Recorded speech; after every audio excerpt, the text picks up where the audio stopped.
In June, 7 world leaders are gathering in St Ives in West Cornwall to hold a G7 summit. They're staying in a castle in Falmouth, and then they're having the meeting event itself in Carbis Bay near St Ives, and they'll be flying in from Newquay Airport.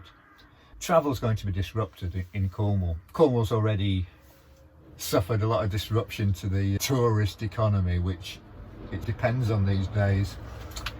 There will be a lot of people taking their staycations in Cornwall because you're not allowed to do foreign travel at the moment. There's a peculiar quality of light in West Cornwall, and there's a curious quality of darkness, which is probably causing these dark monarchs to gather there in June. This was recognised by occultists. Aleister Crowley is said to have stayed in nearby Zennor. There's a cottage which is supposed to have done some of his activity. There was an occultist called Ethel Culhern who wrote a lot about the magic and the stone circles in that area.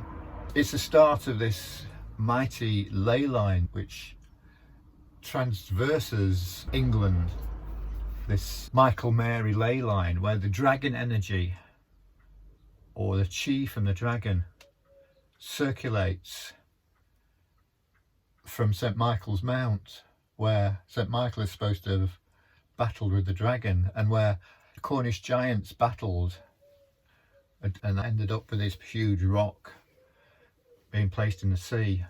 Some sort of ancestral memory of lost lands that were between Cornwall and the Isles of Scilly, which are now under the sea, peppered with stone circles. It's now an undersea world. The oceans rise because of all the changes to the environment.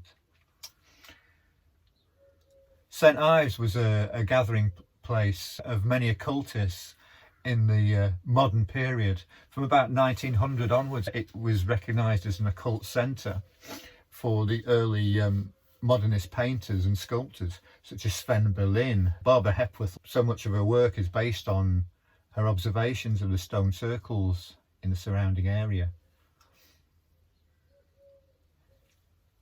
These other artists moved in from Europe, bringing the shell shock from the post-war period.